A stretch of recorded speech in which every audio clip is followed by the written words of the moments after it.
আসসালামু আলাইকুম ওরহমতুল্লাহ বারাকাত। চতুর্থ বাধা তা হচ্ছে অতি ভক্তি।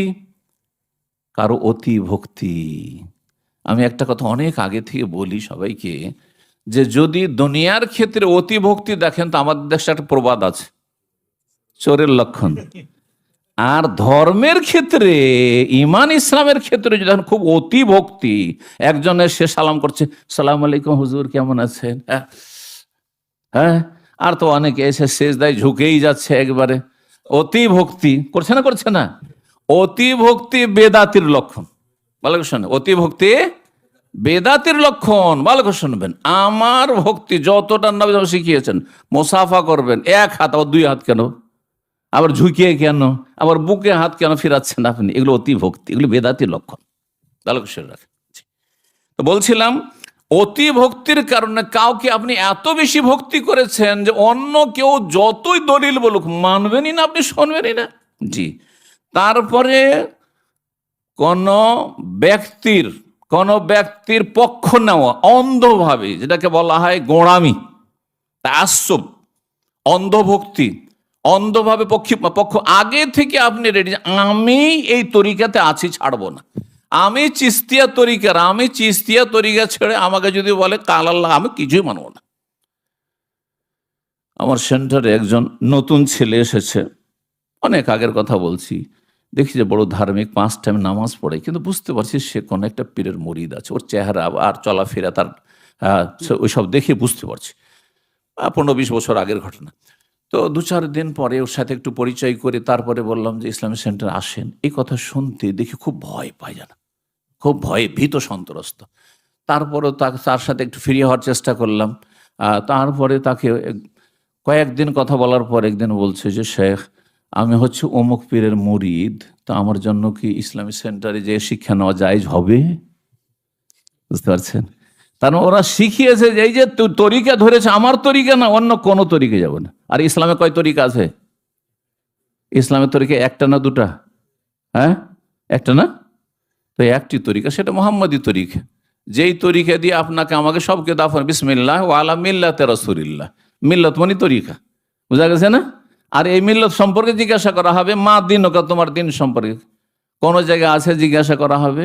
মরণ থেকে শুরু করে, কবর থেকে শুরু করে একবার জান্নাত যাওয়া পর্যন্ত, যে তুমি চিস্তি ছিলে না মোজাদ্দিদি ছিলে না কাদেরি ছিলে, হ্যাঁ, না নকশবন্দি ছিলে, জিজ্ঞেস করা হবে। হ্যাঁ, তুমি সরচরমনাই ছিলে না সারসিনা ছিলে না জনপুরি ছিলে, জিজ্ঞেস করা হবে। না আটরসি ছিলে না ভান্ডারি ছিলে, জিজ্ঞেস করা হবে নাকি? আছে কোথাও? তো দেখান। তাহলে বোঝা গেল যে এগুলি হচ্ছে বাতিল। বাতিলকে ত্যাগ করতে হবে এবং সত্যকে গ্রহণ করতে হবে।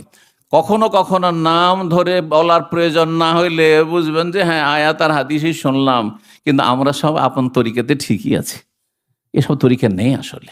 তরিকা একমাত্র রাসূলুল্লাহ সাল্লাল্লাহু আলাইহি ওয়াসাল্লামের তরিকা, সেই তরিকা তলাশ করতে হবে ইলমের মাধ্যমে, দ্বীনের জ্ঞান অর্জনের মাধ্যমে।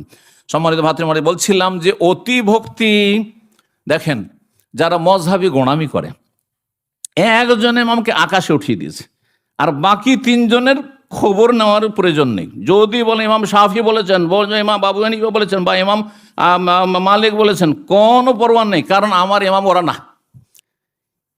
সালাফির বৈশিষ্ট্য হচ্ছে, আহলুল হাদিসের বৈশিষ্ট্য হচ্ছে, যারা 1400 বছরের ইসলামের উপর যারা আছে তাদের বৈশিষ্ট্য হচ্ছে, যেমন ইমাম আবু হানিফাকে ভালোবাসি রাহিমাহুল্লাহ, যেমন তেমনই ভালোবাসি ইমাম শাফিকে, সমানভাবে ভালোবাসি, তেমনই ভালোবাসি ইমাম মালিককে, তেমনই ভালোবাসি ইমাম আহমদ বিন হাম্বলকে, তেমনই ইমাম বুখারী, মুসলিম, আবু দাউদ, নাসাই, তিরমিজি, ইবনে মাজাহ, ইবনে তাইমিয়া, ইমাম মুহাম্মদ বিন আব্দুল্লাহ, সমস্ত উলামায়ে কেরামকে, কোরআন সুন্নাহর আলেমরা সারা বিশ্বে যখন এসেছেন তাদের সবাইকে ভালোবাসি। লা নুফাররিকু বাইনা আহাদিম মির রাসূলিহি, যেমন আল্লাহ কোরআন, আমি এই আয়াত থেকে এই শিক্ষা নিয়েছি, যেমন আল্লাহ বলছেন নবী রসুলে পার্থক্য করি না, যে আমি মুহাম্মদ সাল্লাল্লাহু আলাইহি ওয়াসাল্লাম মানি সেজন্য মুসা আলাইহিস সালামের মানহানি করব, বা তার মূল্য আমার কাছে নেই, বা ঈসা আলাইহিস সালামের মূল্য নেই। আমার কাছে রাসূলুল্লাহ, আব্দুল্লাহ, আল্লাহর শ্রেষ্ঠ বান্দা সেই যুগের ঈসা আলাইহিস সালাম, এই বলে আমি বিশ্বাস করি। যেমন মহব্বত করি রাসূলুল্লাহ মুহাম্মদকে, তেমনই বিশ্বাস করি আমি ঈসা আলাইহিস সালামকে, তিনি আল্লাহ রসুল, তেমনই বিশ্বাস করি মুসা আলাইহিস সালামকে, তেমনই বিশ্বাস করি ইব্রাহিম খলিলুল্লাহ আলাইহিস সালামকে। এইভাবে সমান, লা নুফাররিকু বাইনা আহাদিম, একে মানি ওকে মানি না, এমন কাজ করে না হলে কাফের হয়ে যাব। ঠিক তেমনি যারা বলবে যে আমি এই ইমামের মোকাল্লেদ, বাকিদের আমি ওই সব চর্চা করা প্রয়োজন মনে করি না, তারা বিভ্রান্ত পথভ্রষ্ট। ভালো করে শুনে রাখেন। জি, আমরা সমস্ত আইম্মায়ে ইসলাম তাদেরকে আমরা সমানভাবে মহব্বত করব। অতিভক্তি করতে গিয়ে মানুষ হক থেকে বিচ্যুত হয়েছে, বিভ্রান্ত হয়েছে, সত্য গ্রহণে বাধা হয়ে দাঁড়িয়েছে। আল্লাহ রাব্বুল আলামিন কোরআনে কারিমে এর নিন্দা করেছেন। অন্ধভক্তি, গোঁড়ামি আর অতিভক্তি, এগুলির নিন্দা করে আল্লাহ বিভিন্ন আয়াত নাযিল করেছেন। মক্কার কাফেরদেরকে যখন বলা হতো ওয়াইযা কিলা লাহুম তাআলাউ ইলা মা আনজালাল্লাহ, এসো আল্লাহর বিধান ওহী যা আল্লাহ নাযিল সেগুলি মেনে নাও, আল্লাহর কথা মেনে নাও। ওয়াইলার রসুল, এবং রসুল্লাহ সাল্লাল্লাহু আলাইহি সাল্লামের দিকে আসো, তার কাছ থেকে শিখো, সরাসরি শিখো। কালু, তখন মক্কার কাফের মুশরিক বলতো হাসবুনা মা ওয়াজাদনা আলাইহি আবাআনা, আমাদের জন্য যথেষ্ট যার ওপর আমাদের পূর্বপুরুষ বাপদাদাকে পেয়েছি। বাপদাদা এতদিন ধরে আমাদের ওলামায়ে কেরামরা বুঝতো না, এতদিন ধরে আমাদের বড়রা বুঝতো না, আমার বাপদাদাকে মূর্খ ছিল, বাপদাদার কি তাহলে জাহান্নামী হয়েছে? না না, ওইটা মেনে নিতে পারি না। সুতরাং তারা যেই পথের সেই পথেই থাকবো, বুঝাবুঝি নেই। এটি হচ্ছে তাআসসুব, অন্ধভক্তি এবং গোঁড়ামি আর অতিভক্তি। আল্লাহ রাব্বুল এসব অনিষ্ট থেকে হেফাজত করুন। জি,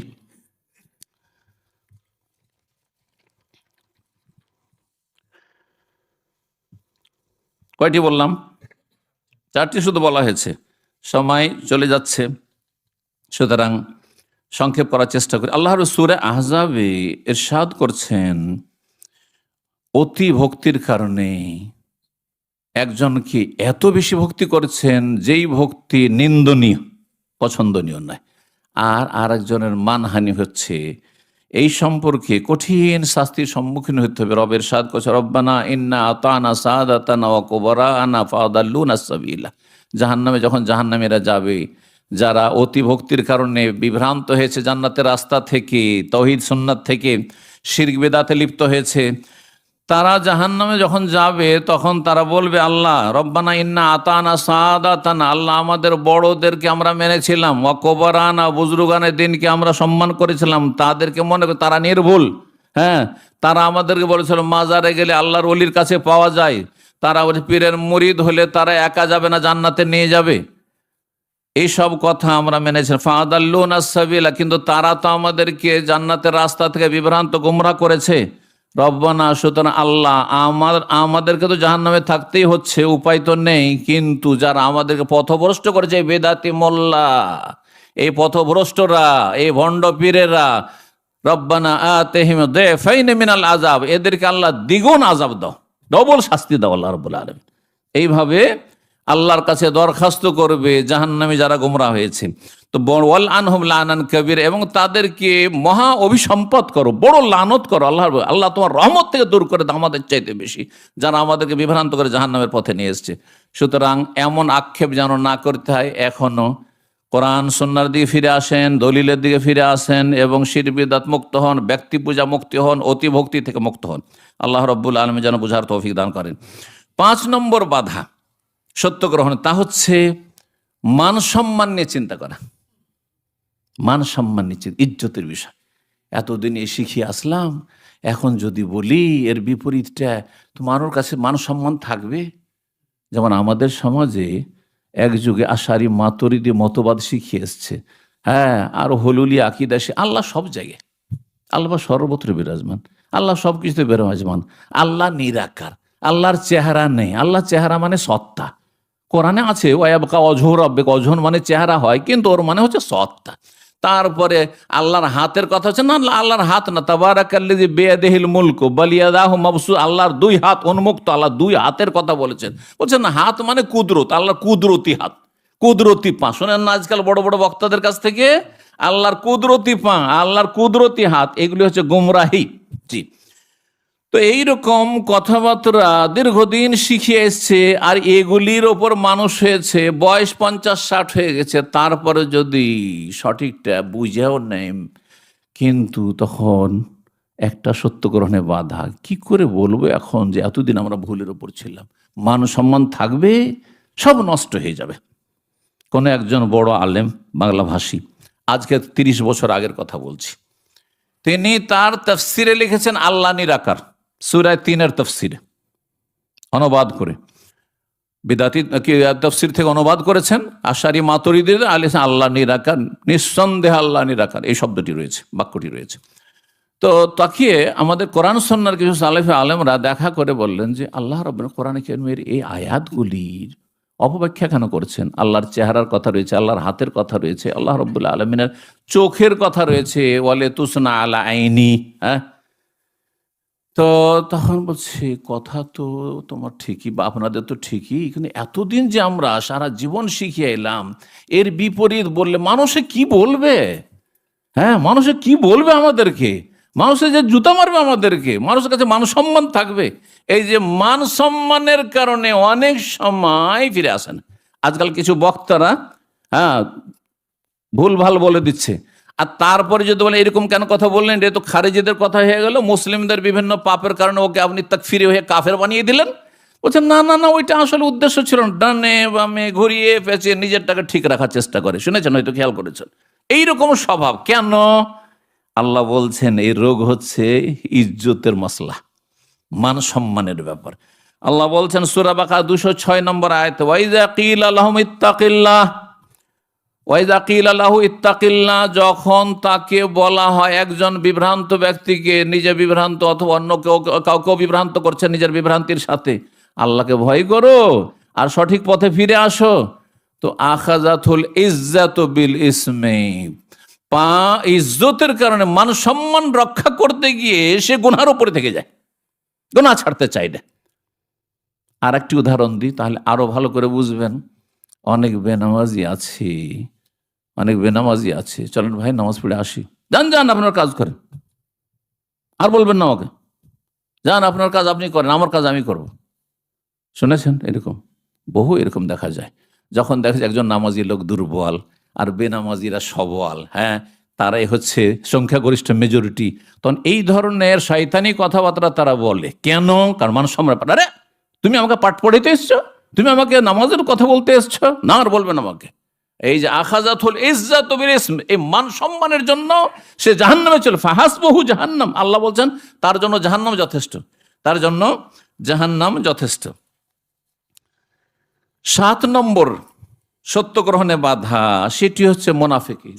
6 নম্বর না, 6 নম্বর সত্য গ্রহণে বাধা হচ্ছে মুনাফিকি, নিফাক, যার মধ্যে কপটতা আছে, সে সোজা কথা বলতে চায় না।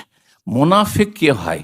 যে ভীতু, আপনি কথাটা স্পষ্ট বলতে পারছেন না, তখন আপনি কি করছেন, ভিতরে এক আর ওপরে এক, ওপরে আপনার সামনের লোকে খুশি করে দিলেন আর ভিতরে অন্য কথা আপনার ভরা আছে, এর নাম হচ্ছে নেফাক। ভিতরে একরকম আর বাইরে আর একরকম। যেমন মদিনার মুনাফিকরা বলতো যে আপনি আল্লাহ রসুল, আমরা সাক্ষী দিচ্ছি, অথচ অন্তরে সবচেয়ে বেশি তাদের শত্রুতা ছিল। দেখলো যে বাইরে থেকে শত্রুতা করে তো মুহাম্মদ সাল্লাল্লাহু আলাইহি ওয়াসাল্লাম সাহাবীদের কিছু করতে পারবো, মুহাজিরিন আনসারদের ক্ষতি করতে পারবো না, তো ঘরেই ঢুকে শত্রুতা করব, তাহলে বেশি ক্ষতি করতে পারবো। এটাই ছিল উদ্দেশ্য তাদের। এইরকমই একটা ধর্ম আছে তাকিয়ার ধর্ম।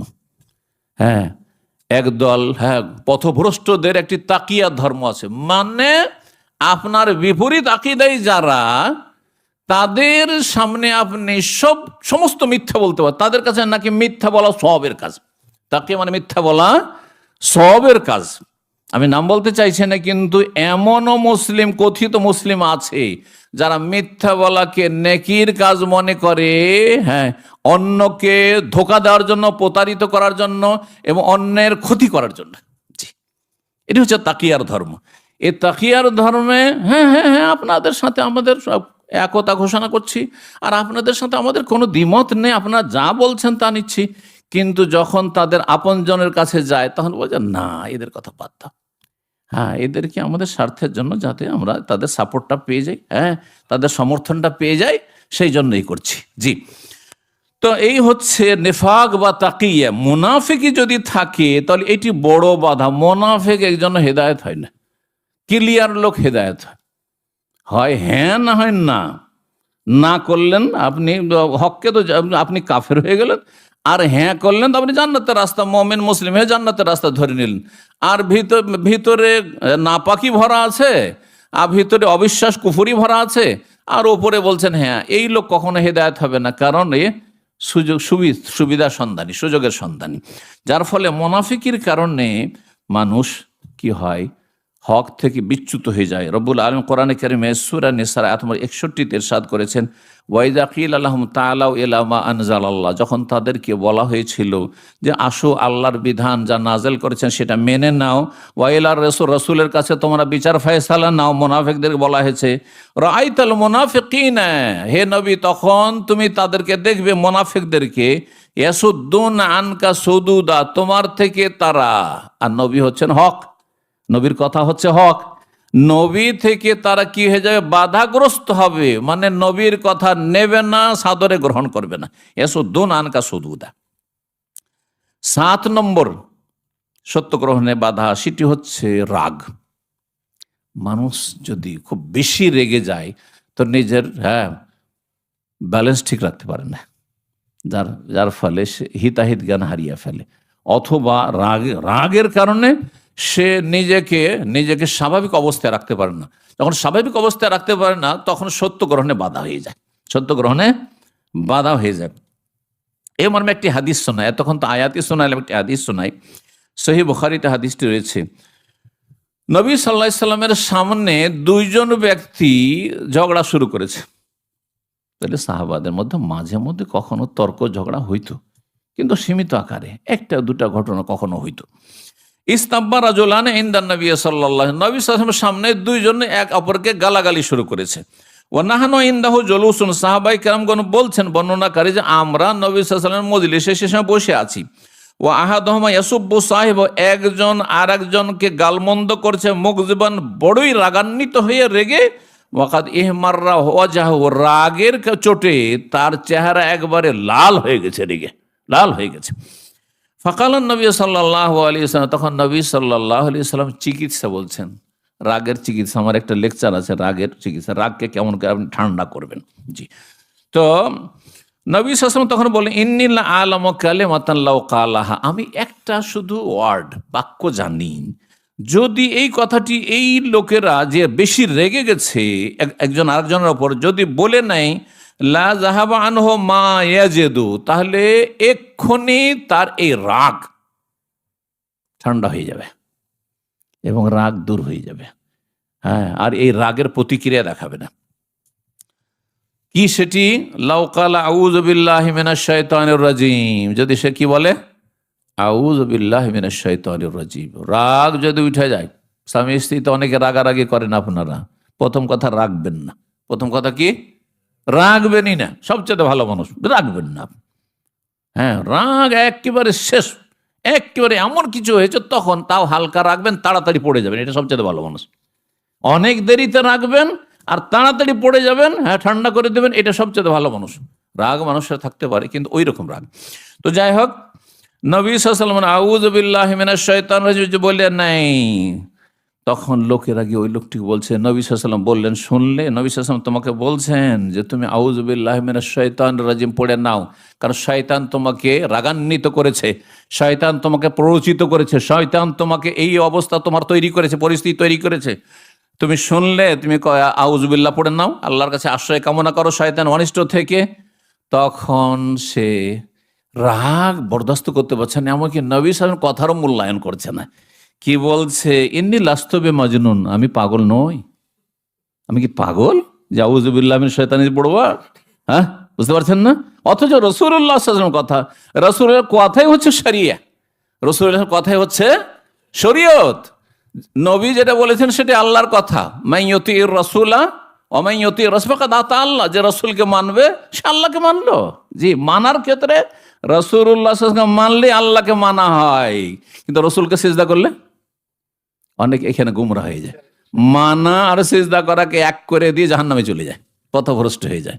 ভালো করে শুন, কারণ আমাদের সমাজে এরকম লোক আছে, হক বাতিলকে একাকার করে দেয়।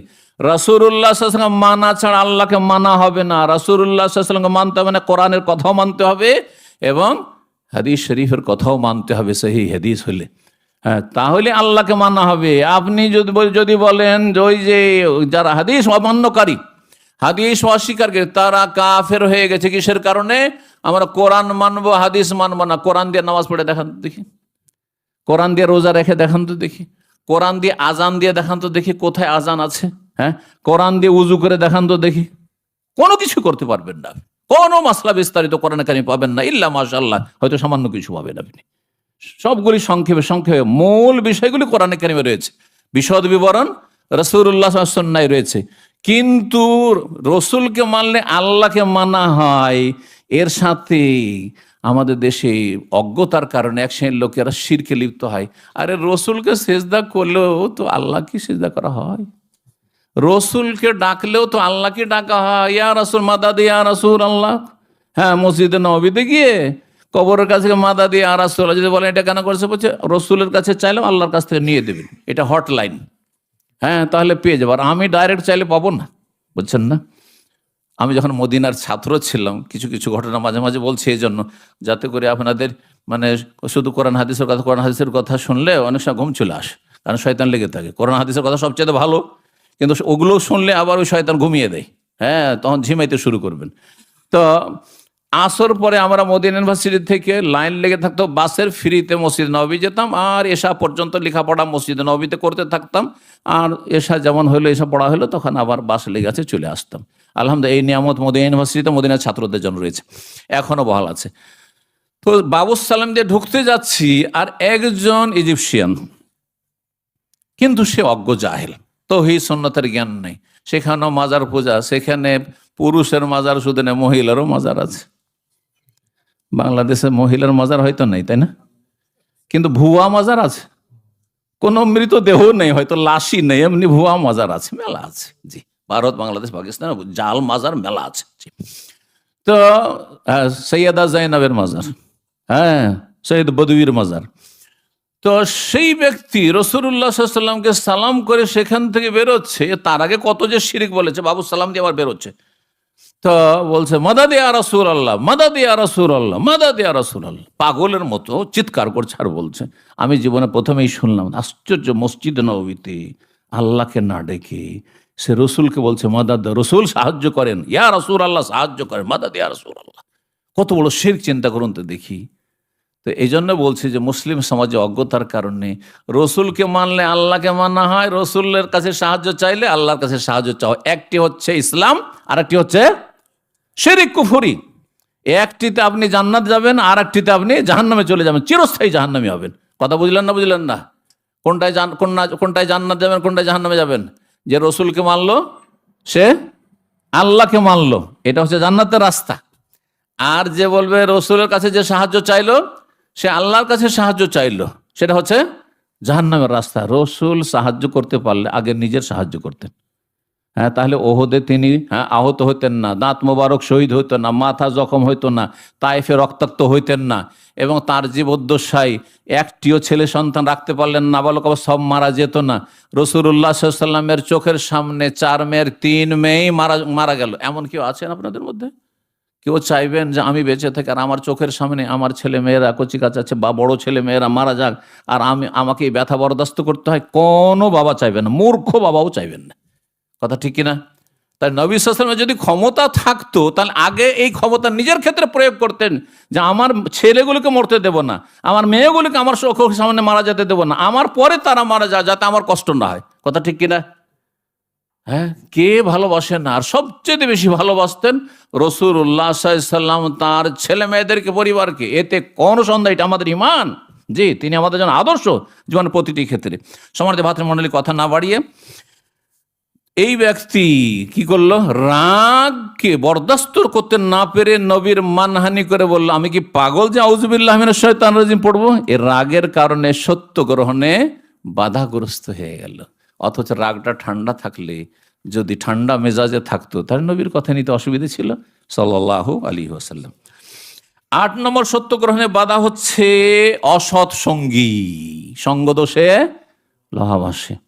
দেশে বড় ধার্মিক ছিলেন, আর এখানে আসার পরে কোন পাপিস্টের পাল্লাতে পড়ে গেলেন, কোন মদখোরের পাল্লাতে পড়ে গেলেন, কোন লম্পটের পাল্লাতে পড়ে গেলেন, আর তারপরে ধর্মকর্ম সব হারিয়ে দিয়ে হয় নাস্তিক হয়ে গেলেন, আর না হয়ে লম্পট চরিত্রহীন হয়ে গেলেন, আর মদে গাঁজায় ডুবে গেলেন। যতগুলি গাঁজাখোর আছেই, হ্যাঁ, যে কোনো স্তরের লোক মুসলিম সমাজের, এরা সঙ্গদোষে খারাপ হয়েছে, সঙ্গদোষে খারাপ হয়েছে। যে কোনো বেনামাজি যারা হয়েছে, এক সময় নামাজি ছিল, নামাজ ছেড়ে দিয়েছে, কারণটা কি? সঙ্গদোষ। আমাদের এইরকম ছাত্র, এমন ছাত্র ছিল যে দাওয়ার কাজে আমার সহযোগিতা করত। কিভাবে আল্লাহ বিভ্রান্ত করে মানুষ যখন চেষ্টা না করে নিজের ইমানের হেফাজতের। আর সেই ছেলে একসময় তাহাজ্জুদ পড়তো, আল্লাহ তাহাজ্জুদ পড়তো, তাহাজ্জুদ গুজার ছেলে ছিল। আর তারপরে যখন তার সাথী সঙ্গী রুমমেট গুলো ধার্মিক ছিল, তখন এরকম অবস্থা ছিল। আর তার প্রথম দিকে বেশ আগ্রহ নিয়ে দিন শিখেছে। তারপরে কি করলো, ইন্টারনেটের একসময় ব্যবসা ছিল, ইন্টারনেটের কেবিনের ব্যবসা। তখন এইসব মোবাইল ফোন টোন আসেনি, আজকে থেকে অনেক 20-25 বছর আগে। তো সে ওই সব ব্যবসাতে লেগে সারা রাত ইন্টারনেটে পড়ে থাকে, সারা রাত ইন্টারনেট নিয়ে পড়ে থাকে। তারপরে রুমমেট বেনামাজিদের কাছে গিয়ে রুম নিল, তার সিট নিল। ধীরে ধীরে সে ইসলামিক সেন্টারে আসা বাদ দিল। তখন তার একজন ঘনিষ্ঠ বন্ধু নিয়মিত দার্সে আসে, তাকে বললাম যে অমুক ছেলেটি আসে না কেন? তো বলছে যে শেখ, ও তো খারাপ হয়ে গেছে, ও সারা রাত ইন্টারনেট পড়ে থাকে, আর তো ফজরের আগেখানে ঘুমিয়ে যায়। নাউজুবিল্লাহ। যেই লোকটি তাহাজ্জুদ পড়তো, 5 ওয়াক্ত নামাজ পড়তো, দিন শিখতো, সেই ব্যক্তি সঙ্গদোষে এখন বেনামাজি, তাহাজ্জুদ গুজার বেনামাজি হয়ে গেছে। এবার বুঝতে পারছেন? সুতরাং আপনার ছেলে মেয়েদের জন্য ভালো সঙ্গী চয়েস করবেন, ভালো পরিবারের সাথে সম্পর্ক রাখবেন, ভালো পরিবারের ছেলে মেয়েদের সাথে সম্পর্ক রাখবেন। আর অসৎ ছেলে মেয়েদের সাথে মিশতে দেবেন না। অসৎ সঙ্গ থেকে আপনি বাঁচিয়ে রাখবেন, নিজেকে বাঁচিয়ে রাখবেন, নিজের পরিবারকে বাঁচিয়ে রাখবেন, ছেলে মেয়েকে বাঁচিয়ে রাখবেন। আল্লাহ যেন তৌফিক দান করেন। না হলে কিয়ামতের দিনে বড় আক্ষেপ করতে হবে। সূরা ফুরকানে আল্লাহ রাব্বুল ইরশাদ করে, ইয়াউমা ইয়াযু যালিমু আলা ইয়াদি, জালেম হাসরের মাঠে দাঁতে কামড় দেবে।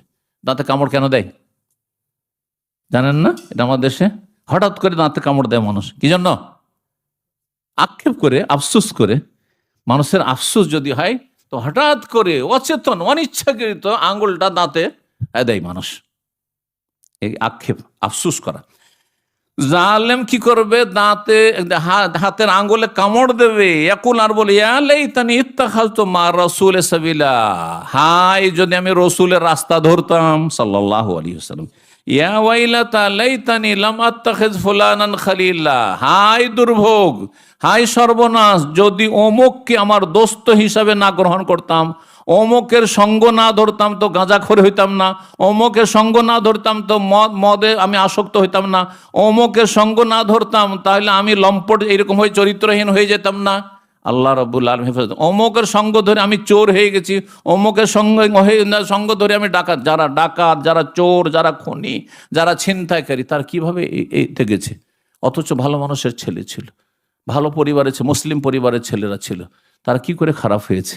সঙ্গদোষে সর্বনাশ হয়েছে। আরবিতে এই জন্য একটি প্রবাদ হচ্ছে, আস-সাহেব সাহেব, মানে সঙ্গী টেনে হেঁচড়ে নিয়ে যায়। হ্যাঁ, টেনে নিয়ে যায়। জি, লাকাদ আদাল্লানি আনি যিকরি, এই আমার অসৎ বন্ধু আমাকে আল্লাহ তোমার উপদেশ থেকে, কোরআনের বিধান থেকে, আসমানি বিধান থেকে পথভ্রষ্ট করেছে। বাদা ইজ্জাআনি, অথচ আমার কাছে সেই ইসলামের বিধান এসেছিল।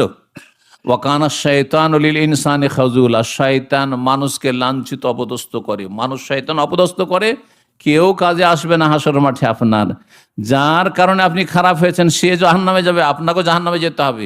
আর জিন শয়তান আপনাকে অসহায় ছিল, সেখানে তার কোনো ক্ষমতা থাকবে না। কয়টি হলো? 8। 9 নম্বর সত্য গ্রহণে বাধা হচ্ছে মানুষের ক্ষমতা, প্রভাব, মান সম্মান নিয়ে যদি আশঙ্কা হয় যে আমি যদি এই সত্যটা মেনে নিই তো আমার তো রাজত্ব থাকবে না, হ্যাঁ, আমার নেতৃত্ব থাকবে না, আমার ক্ষমতা থাকবে না, আমাকে কেউ ভোট দেবে না। এসব কথাবার্তা বললে আমি তো একঘরে হয়ে যাব, আমার মান সম্মান চলে যাবে, হ্যাঁ, আমাকে কেউ মানবে না। জি, যারা মদিনা থেকে লেখাপড়া করেন, মাদানী আলেমরা, তারা বাংলাদেশে গিয়ে এক একজন যদি পীরের আস্তানা নিয়ে বসেন যে আমরা এখন মুরিদ বানাচ্ছি, তাদের মুরিদের সংখ্যা সবচেয়ে বেশি হতো। হবে না? হবে না? কারণ হ্যাঁ, বেদাতপন্থীদের মদিনার ভক্তিটা মক্কার চাইতে অনেক বেশি। মদিনার গান মেলা শুনেছেন, দেশে গজল শুনেছেন, মক্কার গান কখনো শুনেছেন? মক্কার গজল শুনেছেন? কোনদিনকে চিন্তা করেছেন যে এত কেন মদিনার গুণগান, এত কেন মদিনার গজল, হ্যাঁ, আর নাথ শরীফ, কিন্তু মক্কার কেন ফজিলতের কথা বয়ান করা হয় না আমাদের সমাজে? চিন্তা করেছেন কোনদিন? কারণ আমাদের দেশে যেহেতু তৌহিদের দিন কম রয়েছে, শিরক বেদাতের ধর্ম, আর শিরক বেদাতের ধর্ম হচ্ছে কবর কেন্দ্রিক। নবী সাল্লাল্লাহু আলাইহি ওয়াসাল্লামের কবর যেহেতু রয়েছে মদিনায়, সেই জন্য মদিনার এত তারিফ, কথা বোঝা গেছে, মদিনার এত গুণগান। জি, তো সম্মানিত ভাতৃমণ্ডলী, মান সম্মান অথবা রাজত্ব ক্ষমতা রক্ষার্থে সত্যকে প্রত্যাখ্যান করা, অস্বীকার করা। জি, একজন রোম সম্রাট ছিলেন নবী সাল্লাল্লাহু আলাইহি ওয়াসাল্লামের জামানায়, শুনেছেন তো, হেরাকল। জি, তো তার কাছে রসুলের চিঠি, প্রত্যেক রাজা বাদশাদেরকে চিঠি, ইসলামের দাওয়াত দিয়ে চিঠি লিখেছেন নবী করিম সাল্লাল্লাহু আলাইহি ওয়াসাল্লাম শেষ দিকে মক্কা বিজয়ের পরে। তো বিভিন্ন রকম প্রতিক্রিয়া এসছে, কেউ শক্ত প্রতিক্রিয়া দেখেছে, চিঠিকে ছিঁড়ে ফেলে দিয়েছে, যেমন পারস্য সম্রাট। তখন আল্লাহ রাব্বুল আলামিন সেই জাতিকে ধ্বংস, সেই রাজত্বকে ধ্বংস করেছেন, নবী সাল্লাল্লাহু আলাইহি ওয়াসাল্লাম বদদুয়া দিয়েছিলেন তাদেরকে, মাযযাকাল্লাহু মুলকাহু। আর এই কাইসার যে ছিল রোম সম্রাট, খ্রিস্টান সম্রাট, সে ভালোবাসা দেখিয়েছে, শ্রদ্ধা সম্মান দেখিয়েছে, উপঢৌকন হাদিয়া দিয়ে পাঠিয়েছে, আর সে আগ্রহ প্রকাশ করেছে ইসলাম কবুলের, কিন্তু সে ইসলাম গ্রহণ করেনি। কেন? চিন্তা করি, যদি ইসলাম গ্রহণ করি তো আমাকে তো মেরে ফেলে দেবে, আমাকে তো মদিনা পৌঁছিতে দেবে না, নবীর সাথে দেখা করতে দেবে না, এইখানে আমাকে মেরে দেবে, রাজত্ব তো যাবে যাবে, জীবনটাই যাবে। সেজন্য রাজত্বের রক্ষা করি, সে আখেরাতে জাহান্নামে যেতে হোক সেটাকে মেনে নেব, কিন্তু আমি এই ক্ষমতা রাজত্ব ছাড়বো না। জাহান্নামে চলে গেছে, বুঝতে পারছেন? এই মর্মে সহিহ বুখারীতে লম্বা হাদিস রয়েছে, সেখানে তার মন্তব্যটি শোনাচ্ছি। এই রোম সম্রাটের মন্তব্যের কথা শোনাচ্ছি। তিনি যখন চিঠিটা পেলেন আর চিঠিটা অনুবাদক দিয়ে অনুবাদ শুনলেন, তারপরে তিনি বললেন, আবু সুফিয়ান বিন হারব তখন প্রতিনিধি হিসাবে কাফের, তখন কাফের ছিল, সেখানে মজুদ ছিল এবং সত্য যাচাই করছিলেন, তার মাধ্যমে সেই রাজা বললেন, ওয়াকাদ কুনতু আ'লামু আন্নাহু খারিজুন, আমি জানি যে শেষ নবী আসার সময় কাছে এসেছে, আমি জানি যে শেষ নবী আসবে। তার মানে সেই রাজা ধার্মিক রাজা ছিলেন এবং তিনি তাওরাত ইনজিলের যথেষ্ট জ্ঞান রাখতেন, ভবিষ্যৎবাণী তাতে পড়েছেন নবী সাল্লাল্লাহু আলাইহি ওয়াসাল্লাম সম্পর্কে, যে নবী আসার সময় প্রায় কাছে গেছে, শেষ নবী আসার।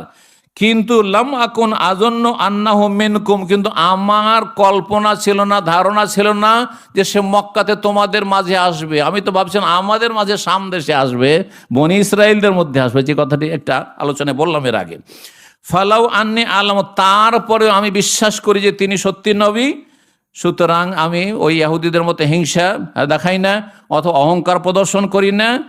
ফালাউ আন্নি আলাম, আমি যদি বুঝতে পারতাম, নিশ্চিত হতাম, আন্নি আখলুস ইলাইহি, এখান থেকে আমি মদিনা নিরাপদ নবীর কাছে পৌঁছিতে পারবো, লাতাজাসসামতু লিকাহু, তাহলে যতই কষ্ট হোক না কেন তার সাথে একটা মোলাকাত আমি করতাম, তার হাতে হাত দিয়ে আমি ইসলাম কবুল করতাম। ওয়ালাউ কুনতু ইনদাহু, আর যদি সেখানে মদিনায় নবীর কাছে পৌঁছিতে পারতাম সাল্লাল্লাহু আলাইহি ওয়াসাল্লাম, লাগাসালতু আন কাদমিহি, তার পা আমি ধুইয়ে দিতাম নিজ হাতে। সুবহানাল্লাহ, কত বিশ্বাস হয়েছে যে নবীর পা ধুয়ে দিতে চাইছেন রোম সম্রাট। রোম সম্রাট মানে তখনকার ইউরোপের সম্রাট, এটা মনে রাখেন, যে বৃহৎ সেই আপনার রোম। তারপরে হলো কি, এই কথাগুলি শোনার পরে যারা সভা সংসদ ছিল, মন্ত্রী ছিল, তারপরে এমপি ছিল, যারা সভার মানে সদস্যরা ছিল, সবাই এবার হট্টগোল শুরু করে, হইচই শুরু, এ কি বললেন, এ কি বললেন রাজা, এই তো অন্যায় কথা বললেন, এ তো আমাদের ধর্মকে ছুঁড়ে ফেলে দিলেন, এ কেমন কথা হইল। এমন হইচই শুরু হয়ে গেল যে তিনি প্রাণ বাঁচাবার জন্য বললেন, থামো থামো থামো থামো থামো, তোমরা হইচই করিও না, থামো। আরে আমি আসলে ইসলামকে বিশ্বাস করিনি, আর এই কথাগুলি আমি অন্তর থেকে বলিনি, তোমাদেরকে একটু পরীক্ষা করছিলাম যে দেখি তোমরা খ্রিস্টান ধর্মের উপর কতটা শক্ত হয়ে আছো, না কেউ যদু মধু যে কেউ এসে বলে দিবে আর তোমরা তাদের ধর্ম কবুল করে নিবে। এটা পরীক্ষা করছিলাম, দেখলাম যে আমার পরীক্ষা তোমরা পাশ করে দিয়েছো। দেখলেন কিভাবে গোমরাহ হয়ে জাহান্নামে চলে গেল। কিসের কারণে? রাজত্বের কারণে, যে আমি এই রাজত্ব ছাড়তে পারবো না, এই মান সম্মান হারাতে পারবো না, এই জীবন হারাতে পারবো না, এই ঝুঁকি নিতে পারবো না। 10 নম্বর সর্বশেষ সত্য গ্রহণে বাধা, তা হচ্ছে আবেগ। আবেগীরা হেদায়েত পায় না, কি হইতে হবে তাহলে? আমি সহজ ভাষা বলি, বিবেকী হইতে হবে। আবেগ দিয়ে কাজ নিলে হবে না। কি দিয়ে কাজ নিতে হবে? বিবেক দিয়ে কাজ নিতে হবে। আবেগ মানে, আরে হ্যাঁ, আমার বাপ দাদার তরিকাকে আর ভুল বলছে, আরে আমাদের এত বড় বড় হুজুররা ছিল, তাদের তরিকাকে ভুল বলছে, হ্যাঁ সবই ভুল আমাদের, হ্যাঁ হ্যাঁ, এই কোন কথাবার্তা বলছে? যেমন আমার সম্পর্কে এক সময় খুব শুনেছেন, এই সবারই শুধু ভুল না রে, সবাই ভুল, ওই ঠিক শুধু, হ্যাঁ কথা বুঝতে পারছেন না, শুধু ও ছাড়া আর কেউ ঠিক নাই, হ্যাঁ। এই যে এটা কি, এটা হচ্ছে আতিফা, আরবিতে বলা হয়, এটা হচ্ছে আবেগ। আবেগী হয়ে গেছেন না, আবেগী হয়েন না, একটু ঠান্ডা মেজাজে বিবেককে কাজে লাগান। আমি যে কথাগুলি বলছি আসলে দলিল ভিত্তিক, এর প্রুফ আছে, প্রমাণ আছে। দুনিয়ার ক্ষেত্রে যে কোনো দাবি করলে দলিল পেশ করতে হয়। জমিটা আমার, নিয়ে আসেন দলিল, নিয়ে আসেন। ওর নামও দলিল বলছেন, এখন পর্যন্ত দলিল বলছেন, বলছেন না বলছেন না? যদি জমির দলিল থাকে তো জমি আপনার, বলছেন না বলছেন না?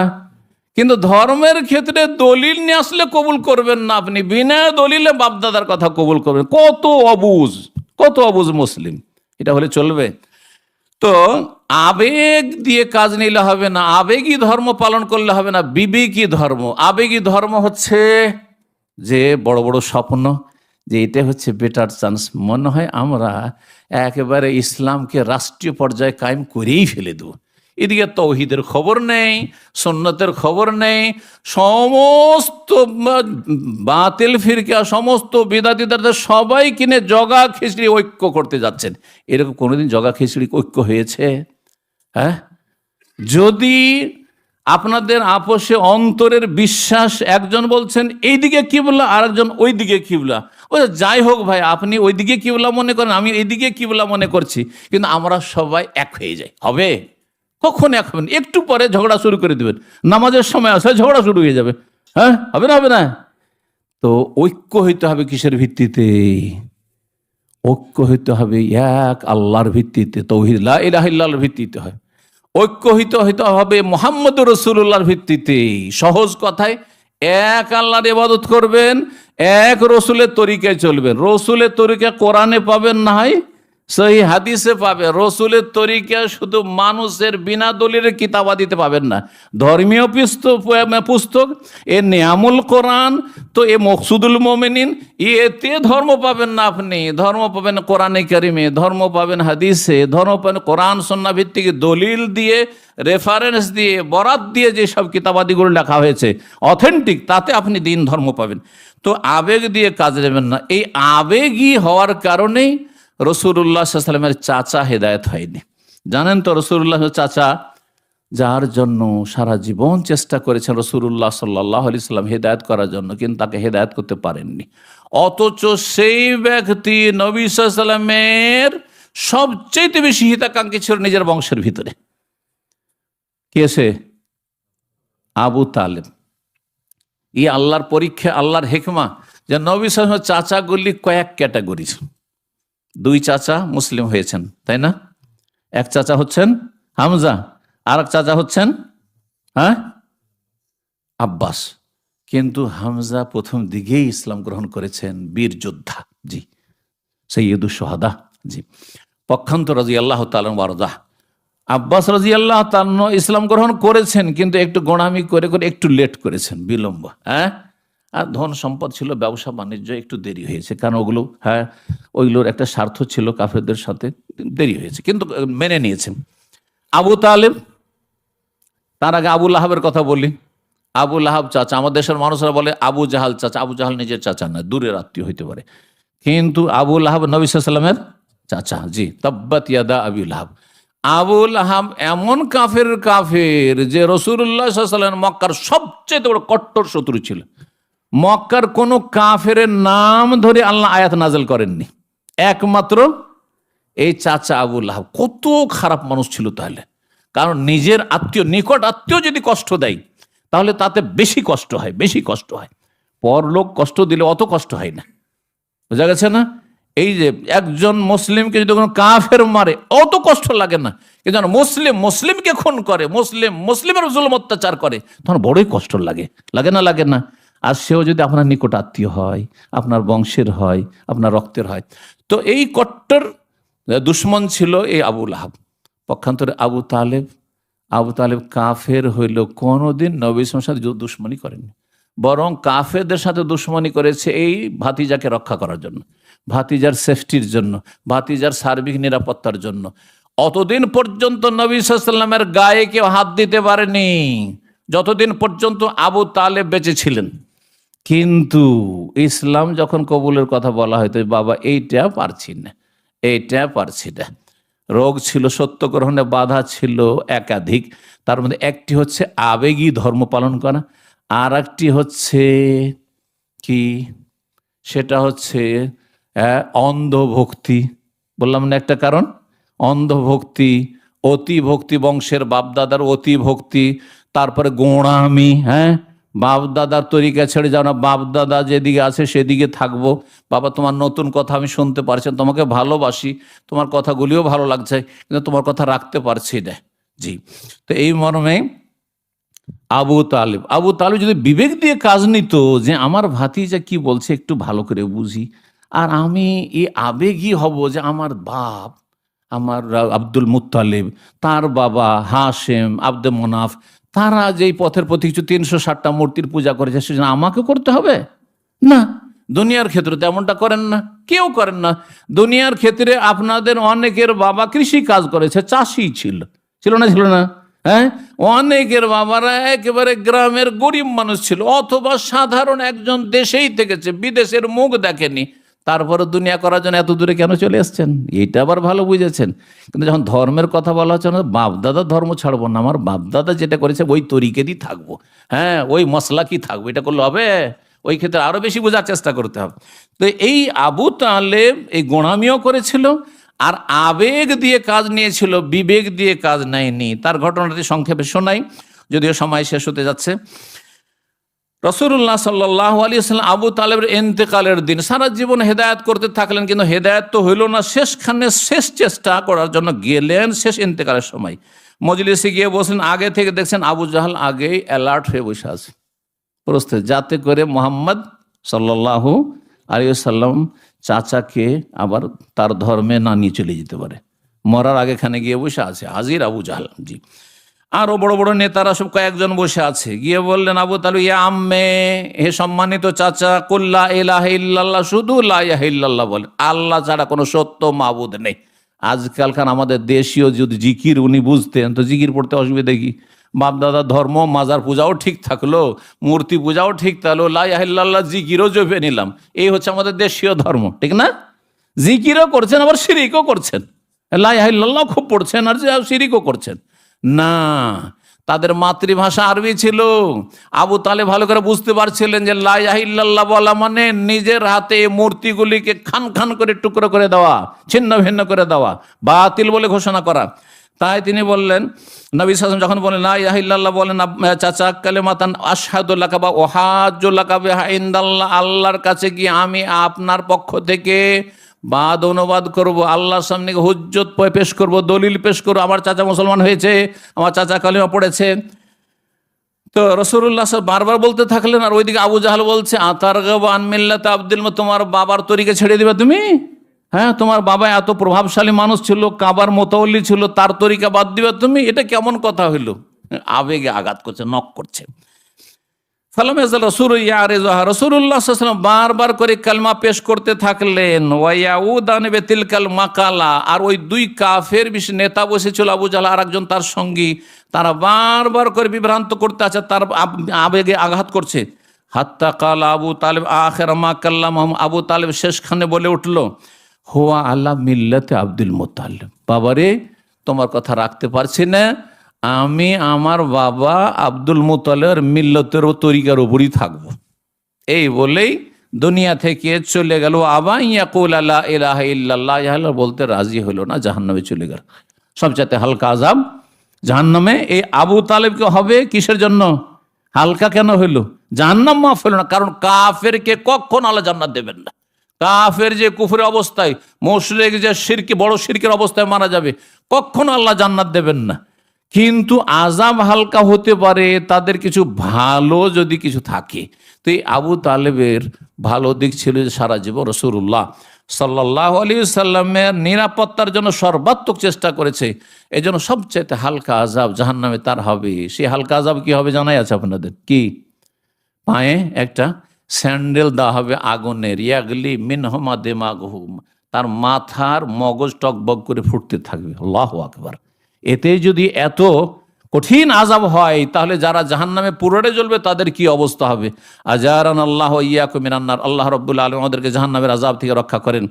আমার আলোচনা শেষ করছি, আর শেষখানে আবার বলবো যে সত্য গ্রহণে যেন কোনো বাধা না দাঁড়ায়। আপনি সত্যকে জানুন, মানে কোরআন এবং হাদিস শিখুন, ইসলাম শিখুন, আর তারপরে সে অনুযায়ী আমল করার চেষ্টা করুন। কে আমল করছে, কে করছে না, আর এই পথে কে বাধা দিচ্ছে, আর কি হচ্ছে না হচ্ছে সেগুলো দেখবেন না। আল্লাহ রাব্বুল আলামিন যেন কোরআন সুন্নাহর পথে থাকার তৌফিক দান করেন, সত্যকে সাদরে গ্রহণ করার তৌফিক দান করেন, সিরাতে মুস্তাকিমের ও সরল পথে আল্লাহ যেন অবিচল রাখেন, এবং জাহান্নামের পথ থেকে, গুমরাহি থেকে, বাতিল থেকে, মিথ্যা থেকে আল্লাহ রাব্বুল আলামিন যেন বেঁচে থাকার তৌফিক দান করেন, আর শিরক বিদআত থেকে আল্লাহ রাব্বুল আলামিন আমাদেরকে মুক্ত থাকার তৌফিক দান করেন, জান্নাতুল ফিরদাউস দান করেন, জাহান্নামের আযাব থেকে রক্ষা করেন। যেসব ভাই বোনেরা বিশেষ করে আজকে হাজির হয়েছে তাদের জন্য দোয়া করি, আল্লাহ আপনাদেরকে দুনিয়া আখিরাতে সার্বিক কল্যাণ দান করেন, বরকত দান করেন, পারিবারিক শান্তি দান করেন, আর্থিক শান্তি দান করেন, মানসিক শান্তি, শারীরিক শান্তি দান করেন, এবং সব রকমের